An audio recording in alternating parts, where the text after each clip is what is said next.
Hello and welcome to another episode of the Kid Stories Podcast. I'm Phil Bechtel. Let's get on to some shout-outs. Luna from Michigan is a big fan. I'm glad you enjoy the stories, Luna. I think if you were a character on the podcast, you'd be Princess of the Mist Fairies, and you would lead your people to victory against the evil Red Cloak Wizard tribe when they come to steal your magical powers. Thanks for listening, Luna. Today's episode is titled Master Momo's Origin Story, Part 6. Momo spent the rest of the night thinking about how to defeat Master Tin and his two robot henchmen. It seemed hopeless, but watching Master Jeff train with all his rat ninjas made it seem possible. Barely possible, but possible. The next day, with Serpico at his side, Momo sought out Master Jeff to ask for his help. He found two rats in an alley and asked, "Hey there, rats, I need to talk to Master Jeff. I met him in the park last night. Now I need to talk to him about something important.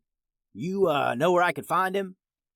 The two rats looked at each other, and without saying a word, they waved Momo over to follow them. The two rats led Momo through the city until they reached a slim space between two buildings. Momo could barely squeeze through. "All right, Serpico, you wait here. I'll be right back." Momo turned sideways and slid between the buildings, the bricks scraping on the front and back of his clothes. Steps leading down appeared before them. The rats leaped down the steps one at a time, and Momo followed down into the darkness. Just when Momo thought it was going to get too dark for him to see, the faint glow of candles flickered in the distance. Momo continued following the rats until they reached a large tunnel made of bricks. Many candles lit the area, and Momo marveled at the rats' underground home. There were hundreds and hundreds of little houses built right into the brick sides of the tunnel. Rats ran in and out of little openings, some with little wooden doors. "This is incredible," Momo muttered. The two rats led him further into the tunnel until they reached what was clearly a ninja training area.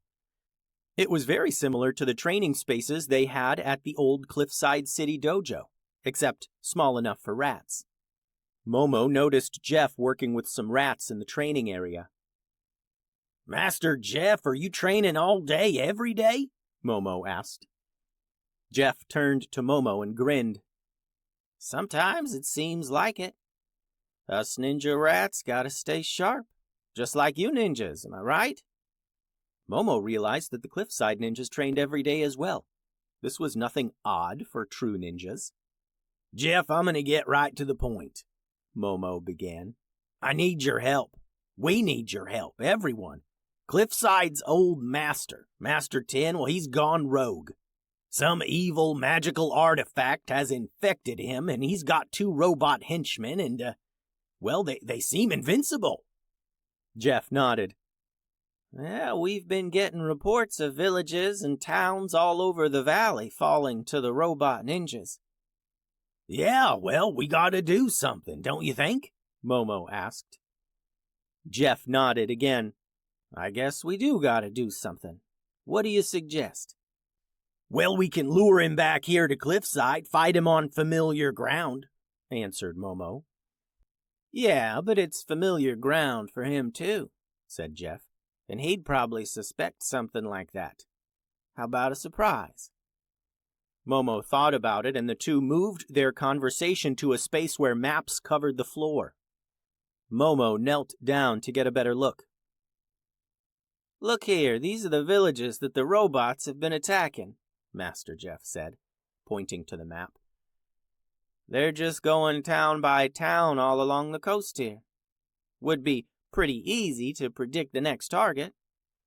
"Where you getting your info?" Momo asked, wondering how the rats had come to know all this. "Rats are everywhere," Master Jeff said, "and word gets around." So the two made a plan to be waiting at the next town where Master Tin was going to attack, a little town called Pumpkin. The farms around there all grew the most exotic varieties of pumpkins. Bitter green pumpkins, cotton candy pumpkins, hand pumpkins, and even fart pumpkins. Momo and Master Jeff formulated a plan and went to Pumpkin to prepare for Master Tin's arrival. The ninja rats of Cliffside City snuck into Pumpkin under cover of night. The citizens of the town didn't even know they were there. Little rat archers lined the roofs of the buildings, sharpening their arrow tips and prepping their bows. Other rats hid in all the different hiding places and waited. The few rat wizards found hiding places in a horse barn. Overnight, thousands of ninja rats snuck into the town of Pumpkin and waited. Momo hobbled into Pumpkin next morning with Serpico at his side. Momo had a hood pulled over his face using a cane, just like a weary old traveler. He leaned against a building in the shadows and waited. Sure enough, Master Tin and his henchmen strolled into town later that day. The sun was shining and some villagers were out and about. By now, many had heard of Master Tin and had fled the area, but there were still some villagers convinced he wouldn't come to their town. As villagers saw the 3 robots, they scattered.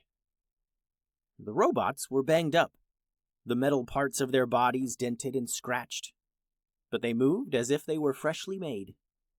One of the robot henchmen went to the local magic shop, a little store called Penelope's Potions.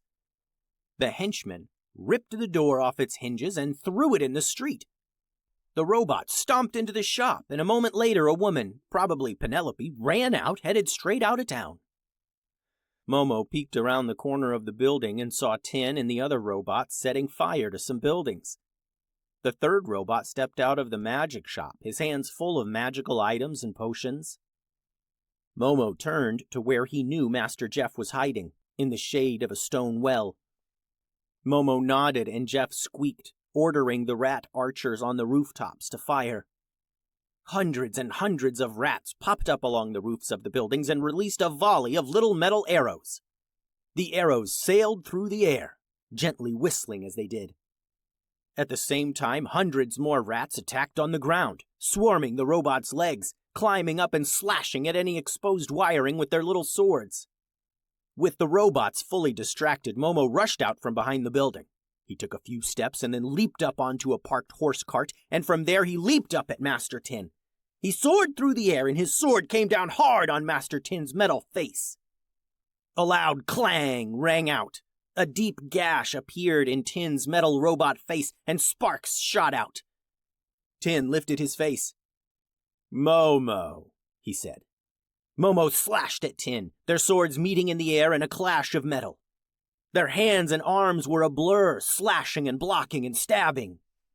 The rats crawling up Master Tin's legs were knocked off in his attack of Momo, the furry little ninjas falling to the ground and redirecting their efforts to the henchmen robots nearby.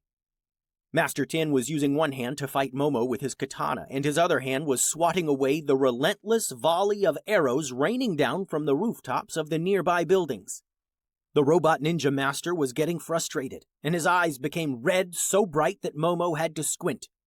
Finally, Master Tin's eyes exploded in a rage. Red blasts shot from his eyes, targeting the buildings nearby, and magical red beams cut through the old wooden structures, setting them on fire even more. A moment later, they crumbled to the ground.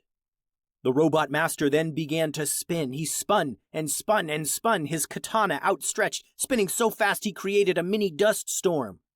The flames of the nearby burning building were sucked into the vortex, and soon the evil robot was a flame tornado. "Run!" yelled Momo. He and the rats all rushed into a small forest that bordered the town. The ground was a mass of brown fur as thousands of rats all swarmed into the trees and hid. Momo hid behind a tree, and he peeked out to see Master Tin, his metal body scorched black from the flames, walking slowly into the forest, his henchmen robots following close behind. "Momo," the robot called out creepily. "Momo, I'm not letting you get away again." The end. What a cliffhanger. Thanks for listening, friends. The website, kidstoriespodcast.com. Send all your drawings and shout-out requests to kidstoriespodcast@gmail.com. Adios.